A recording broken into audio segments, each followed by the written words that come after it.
കർത്താവ് നിങ്ങളോടുകൂടെ. അങ്ങേ ആത്മാവോടും കൂടെ. മാർക്കോസ് എഴുതിയ വിശുദ്ധ സുവിശേഷത്തിൽ നിന്ന്. കർത്താവേ, അങ്ങേക്ക് മഹത്വം. വിശുദ്ധ മാർക്കോസ് എഴുതിയ സുവിശേഷം 2-ാം അധ്യായം 23 മുതൽ 28 വരെയുള്ള തിരുവചനങ്ങൾ.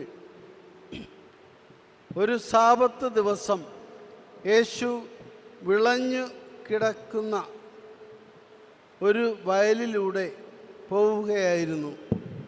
പോകുമ്പോൾ ശിഷ്യന്മാർ കതിരുകൾ പറിക്കാൻ തുടങ്ങി.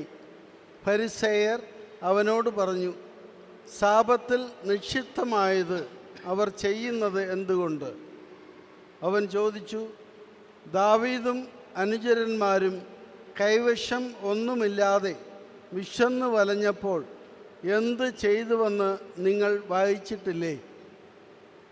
അബിയാഥാൻ പ്രധാന പുരോഹിതനായിരിക്കെ ദാവീദ് ദേവാലയത്തിൽ പ്രവേശിച്ച് പുരോഹിതന്മാർക്കല്ലാതെ മറ്റാർക്കും ഭക്ഷിക്കാൻ അനുവാദമില്ലാത്ത കാഴ്ചയപ്പം ഭക്ഷിക്കുകയും കൂടെയുണ്ടായിരുന്നവർക്ക് കൊടുക്കുകയും ചെയ്തില്ലേ?